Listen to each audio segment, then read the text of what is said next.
futhi kuzoba le nkulumo ehlezi kuyinkulumo mpikiswano yokuthatha umuntu onengane nomunye umuntu kodwa uthothi mhlambe wamzalisa wangamshada ukuthi kufanele lo muntu athathwe. Lo nkulumo phela angithathe isayidi la, ayimdingi umuntu wesilisa othatha umuntu beyingane zabantu wangayikhokha inkomo kamama esibamba ayomqhiso enye into. Ayimdingi futhi umuntu wesilisa ozalisa ingane zabantu wangondla wabaleka. Cha, yebo ngeke ukuthi uqala ukugana emhlabeni uthatha umuntu onengane iqinisele imsulwa. Kufanele uthatha umuntu oyitshitshi oyintombi nto uma uqala ukugana.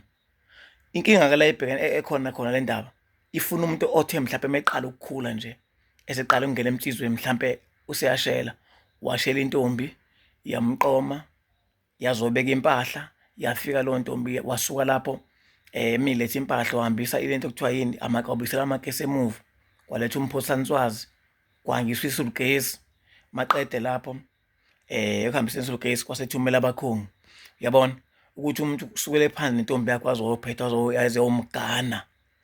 Lo muntu esengayenza ke ivideo la ku social media athi kumuntu hayi mina ngeke ngize ngimthathe umuntu onengane. Unelungelo lo muntu right ngoba akazenze ecala. Inkinga ayufuna umkhulu oyimina. Hayi lapho ngigarantile khohlwa. Ayimfuni umuntu othola ukuthi kunamhla kunodadewabo abazalisiwe ngaphandle osazovuma ukumukela inkomo kwamanye amadoda angabazalisanga labo dad bese kuthi uzokwenza ivideo la social media athi akafunela umfana uthatha umuntu onengane. Ayimfuni umuntu onamaphutha lenkulumo. Iyona impela iqiniso. And asidudi la abantu besifazana ngeke sidudi asithatha iside labo cha. Mina nje alikho iside lo muntu engalithatha ngoba abesilisa besifazana akukho abangangenzela khona uma kufuneka ukuthi ngithandwa obani cha angihlangani kodwa kufuneka ngikhuluma iqiniso balenjalo. Uma kwenzekile lo mdabu lo muntu wamthatha kufuneka akuvume ukuthi azi ukuthi uzokwelanywa naye ngoba la kusazofunela umakoti okufele kube ukuthi ungena umsulwa hayi okuhlanganwe naye ngaphandle cha oze wacaca entombi kona eyothi uma ngabe ukuthi uyaqamba isibeletho sakhe sihlala umntwana kube ukuthi sihlala umntwana obusisekile oyophuma beyinkosana mangowesilisa noma kube uma unkosazana mangabe uyilokhuzana kungowesifazane. Ingakho uzobethi abantu abafana bakulowo muzi sifunga umafunga sekababendele kwabani and ayifunga intombazane engandile. Ngeke izifunga intombazane engendile. So ke weyingane zakwethu uma ngabe ukuthi umuntu wesilisa namaphutha awukwazi phela ukuthi uzovela utshela abantu la social media ukuthi uma ingane yakwenu ngeke uzumthatha umuntu onengane. Uma nawe namaphutha nabakini futhi kukhona abanamaphutha. Leyo nkulumo ifuna umuntu innocent. Ifuna ijongo ngempela emsulwa elingazi leziqoqoba libaza abantu awukasuhamba qoqoba libaza abantu kangaka kade uhamba wenza amacala kunamhlanje ungelwa ama message uyathuka makuphela inyanga kunemali ongayifaki zeingane kunabantu uthi labo bantu bethatha ubani anthathe isayidi la. So nje iqiniso lithi umuntu onengane akathathwa umuntu ongamzalisanga. Kwakuvele ku-wrong eqayini ukuthi athathe umuntu azalisa umuntu mase yamshiya kufanele ngabe umthetho umeli ukuthi umuzalisa umuntu yamthatha kube umfazi wakho ngoba umeshona lo muntu lo wela amathongo engayamthathwanga ndawo engathathwelanga ndawo ubizwa njengomfazi wakho ngaleyana kuba icala lakho nandoda.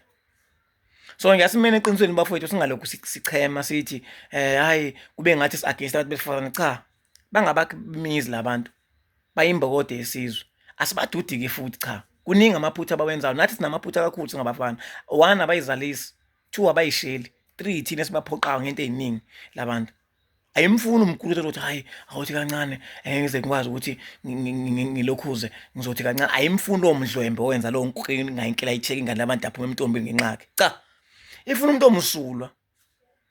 Yabo ngeke nje mina ngipublish lo video leyo ngithi hayi umuntu onengane ngeke ngize ngiphungula ukuthi ngithatha umuntu onengane ntoni ayingidingi mina lo nkulumo. Angithi ngizazi ingane zabantu ngizalisele nganenkinga. Angithi nginawo amaphutha engenzele empilweni nganenkinga ayingidingi. So umuntu onengane kuyihlazo ukumthatha umfana uqala ukugana. Uma ngabe ukuthi usekwenzekile kufanele kube ukuthi usezoba kumele akuvuma ukuthi uma ukuthi kuyenze uqala ngaye ukuthi uzokwelanywa abe nomunye umuntu ozongena esagcwele. Kodwa ke inkosana esikhathini samanje ayisizi ngalutho. Iningi lazo zimphuphe zidla utshwala badawa abanye bahlala emigwaqeni yabo. Kodwa ngokwesintu ngoba silokhu simila sishintsha inkosana izalwa kumuntu oshade egcwele intombi kusho ukuthi umuntu uthatha umuntu onengane kusayizala inkosana. Kodwa futhi lo phasisho ukuthi mase xhapha abantu besifazane cha awugingi iphutha lomunye umuntu emhlabeni nawe uphila ngoba usengalenza iphutha. Yabo? Ayufuna umdlwembe lenkulumo ngiyabonga ngithi ube bengiqhamisa kulokho.